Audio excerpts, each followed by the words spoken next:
धरती का सदा रहा गौरवशाली इतिहास। चिंतन दर्शन धर्म मर्म का पावन यहाँ प्रकाश, आज पुनः है जगा हुआ इस मिट्टी का सम्मान, वर्तमान कर रहा सुनहले आगम का निर्माण। अब तो मिटने लगी अशिक्षा भय की दुखद विभावरी, आओ हम सब रच दे मिलकर नव बिहार की डायरी।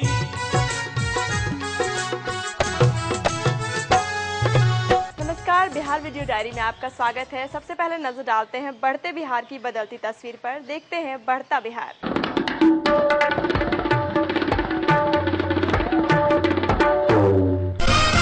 राज्य सरकार महिलाओं को उद्योग लगाने के लिए विशेष छूट देगी।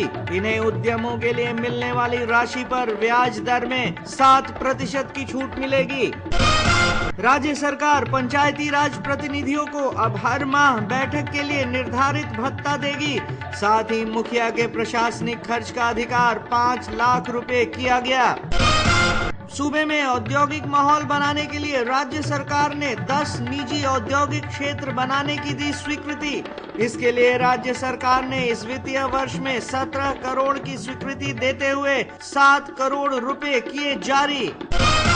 राजधानी पटना में मेट्रो शहर के तर्ज पर 97 जगहों पर लगेगा डिजिटल ट्रैफिक सिग्नल। इस पर खर्च होंगे 26 करोड़ रुपए। 13.5 एकड़ में बन रहे बिहार म्यूजियम का निर्माण कार्य इस वर्ष हो जाएगा पूरा। इसके निर्माण पर खर्च होंगे 280 करोड़ रुपए। राज्य सरकार इस वर्ष सूबे में 1.25 करोड़ पौधे लगाएगी। हरित बिहार योजना के तहत इस लक्ष्य को किया जाएगा पूरा। राज्य सरकार ने अलग अलग फसलों के लिए अलग अलग बीज ग्राम बनाने का लिया निर्णय। सरकार गेहूं की बीज 50% और तिलहन दलहन के बीज पर 60% का देगी अनुदान। राज्य सरकार प्रखंड और अंचल कार्यालयों का करेगी जीर्णोद्धार। प्रखंड परिसर संधारण योजना के तहत 348 प्रखंड कार्यालयों की ठोस मरम्मत और सौंदर्यीकरण का कार्य होगा। राज्य सरकार सूबे के सभी क्षेत्रीय कार्यालयों में लगाएगी सीसीटीवी कैमरे। सभी अस्पतालों, थानों, प्रखंड और अंचल कार्यालयों में सीसीटीवी कैमरा लगाने से जनता की परेशानियां होंगी दूर। सूबे में गरीबों के लिए बनने वाले स्मार्ट हेल्थ कार्ड फरवरी से बनने लगेंगे। इससे राज्य के 1.5 करोड़ लोगों का होगा फायदा। आइए देखते हैं राज्य सरकार के द्वारा किए जा रहे विकास कार्यों को प्रगति बिहार में।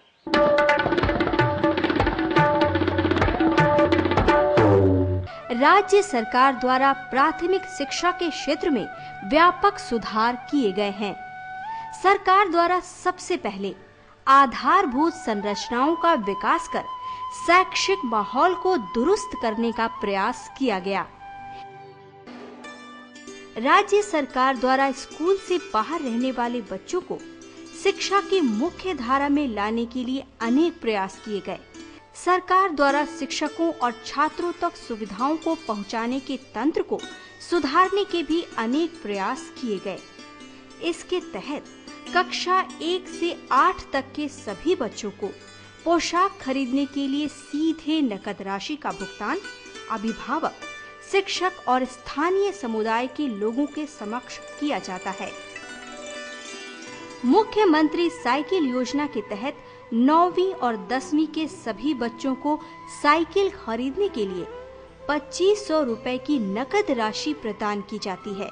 साथ ही मुख्यमंत्री शैक्षणिक परिभ्रमण योजना के तहत अब स्कूलों को 10,000 रुपए की राशि प्रदान की जाती है। आधारभूत संरचनाओं के विकास के बाद अब राज्य सरकार यूनिसेफ के साथ मिलकर समझे सीखे कार्यक्रम के माध्यम से विद्यालय एवं बच्चों में गुणात्मक बदलाव सुनिश्चित कर रही है। बच्चों को उनकी कक्षा के अनुरूप उपलब्धियां सुनिश्चित कराने की जिम्मेवारी अब संयुक्त रूप से शिक्षक, अभिभावक और सरकार की होगी। पठन पाठन के कार्यों में अभिभावकों की भी पूरी भागीदारी सुनिश्चित की जाएगी। आज हम लोग सैद्धांतिक रूप में मान लिया है कि शिक्षा के लिए जहां 40 परिवार हैं वहां एक प्राथमिक विद्यालय देंगे, 3 विद्यालय जहां हैं प्राथमिक वहां एक मध्य विद्यालय देंगे, और यदि 5 किलोमीटर से ज़्यादा की दूरी पर कहीं उच्च विद्यालय है तो उच्च विद्यालय देंगे। और इसमें एक हम लोग सार्वभौम निर्णय लिया है कि बिहार के 8,400 ग्राम पंचायतों में जहां उच्च विद्यालय नहीं है, हम लोग उच्च विद्यालय नहीं +2 विद्यालय खोलने का निर्णय लिया है। उसके तहत 1800 उच्च विद्यालय हम लोग खोल चुके हैं, आगे क्रम में चल रहे हैं। समझे सीखे कार्यक्रम का केंद्र विद्यालय और बच्चे हैं। कार्यक्रम के विभिन्न हस्तक्षेपों से विद्यालय और बच्चों में गुणात्मक बदलाव आएंगे। बच्चों को सीखने के माहौल निर्माण के लिए इस कार्यक्रम के तहत इन सभी महत्वपूर्ण सूचकों पर ध्यान देना आवश्यक है।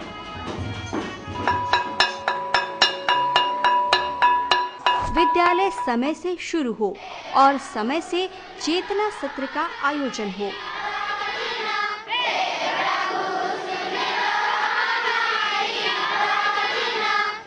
हर बच्चे और शिक्षक की उपस्थिति सुनिश्चित कराई जाए। बच्चों का सतत और व्यापक मूल्यांकन हो। विद्यालय में मध्याह्न भोजन का दैनिक वितरण सुनिश्चित किया जाए और विद्यालय में खेलकूद, कला तथा सांस्कृतिक गतिविधियों का आयोजन किया जाए। विद्यालय शिक्षा समिति की नियमित बैठक में शिक्षा की गुणवत्ता पर चर्चा हो। हर सप्ताह विद्यालय परिसर में कक्षावार शिक्षक और अभिभावकों की बैठक आयोजित की जाए। कक्षा 1 के लिए विशेष रूप से निर्धारित पूर्णकालिक शिक्षक आएं। विद्यालय में बागवानी, सक्रिय बाल संसद और मीना मंच का संचालन हो। विद्यालयों में उपलब्ध कराए गए अनुदानों, कहानी की किताबों और खेल सामग्री का प्रयोग हो। विद्यालय की सफाई नियमित रूप से की जाए और बच्चों की सफाई पर भी विशेष ध्यान दिया जाए। विद्यालय में पढ़ने वाले सभी बच्चों के पास अपनी पाठ्य पुस्तकें उपलब्ध हों। विद्यालय परिसर में उपलब्ध पेयजल व्यवस्था और शौचालयों का उपयोग हो और विद्यालय के सभी कक्षाओं में उपलब्ध श्याम पट्ट का पूर्ण उपयोग हो। समझे सीखे कार्यक्रम के तहत संकुल संसाधन केंद्रों में समन्वयक की नियुक्ति की जाएगी, जो कम से कम प्रति माह 2 बार संकुल के विद्यालयों का भ्रमण करेंगे और संकुल में शैक्षिक कार्यशालाओं का आयोजन कर उसमें शिक्षा की गुणवत्ता पर चर्चा करेंगे। इस कार्यक्रम का मुख्य उद्देश्य सरकारी स्कूलों में पढ़ रहे सभी बच्चों को गुणवत्ता के सही स्तर पर लाना है। इस कार्यक्रम में विभिन्न सूचक बनाए गए हैं, जिससे शिक्षा के क्षेत्र में किए जा रहे व्यापक बदलाव में सभी की भागीदारी सुनिश्चित कराई जा सके और सुधारों का हर स्तर पर सतत मूल्यांकन हो सके।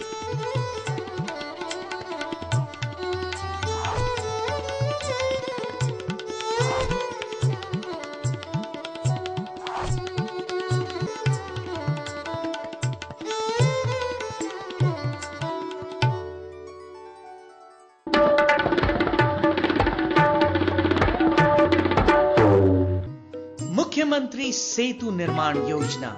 इस योजना से प्रदेश के सभी दूर दराज के क्षेत्रों में 12 महीने आने जाने की सुविधा उपलब्ध होगी तथा 12 मासी संपर्क पथों और पुलों का निर्माण, पतले पुलों का चौड़ीकरण, पूर्व निर्मित पुलों का सुदृढ़ीकरण और रख रखाव का कार्य किया जा रहा है। मुख्यमंत्री सेतु निर्माण योजना सूचना एवं जनसंपर्क विभाग बिहार द्वारा जनहित में प्रसारित। अगले 2-3 वर्षों में कोई भी घर शौचालय विहीन नहीं होगा। गांव में रहने वाली मां बहनों के सम्मान की रक्षा और स्वच्छता सुनिश्चित। गरीबी रेखा से नीचे के परिवारों को एक शौचालय निर्माण हेतु केंद्र सरकार द्वारा 600 रुपए राशि और राज्य सरकार द्वारा 1100 रुपए राशि का अनुदान। गरीबी रेखा के ऊपर के परिवारों को शौचालय निर्माण हेतु राज्य सरकार द्वारा 1500 रुपए राशि का अनुदान। लोहिया स्वच्छता योजना सूचना एवं जनसंपर्क विभाग द्वारा जनहित में प्रसारित। राज्य में उच्च शिक्षा के क्षेत्र में सार्थक पहल। चाणक्य नेशनल विधि विश्वविद्यालय, चंद्रगुप्त प्रबंधन संस्थान NIFT और institute of hotel management Hajipur कार्यरत और यूनिवर्सिटी ऑफ नालंदा की स्थापना की प्रक्रिया प्रारंभ। बदलता बिहार, बढ़ता बिहार।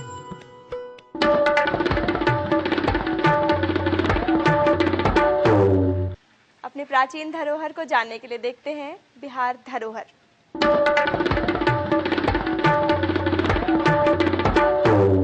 गया के दक्षिणी छोर पर स्थित ब्रह्मयोनी पहाड़ है, जो गया का सबसे ऊंचा पहाड़ है। पहाड़ के ऊपर एक छोटा सा मंदिर है, जिसमें ब्रह्म की ब्रह्मयोनी की रूप में पूजा की जाती है। इस मंदिर का निर्माण मराठा जागीरदार बालाजी पंडित द्वारा करवाया गया था। मंदिर तक सीढ़ियों का निर्माण सन 1843 में राव भाऊ साहब द्वारा करवाया गया था, जो सिंधिया के राजा जयाजी राव सिंधिया के वंशज थे।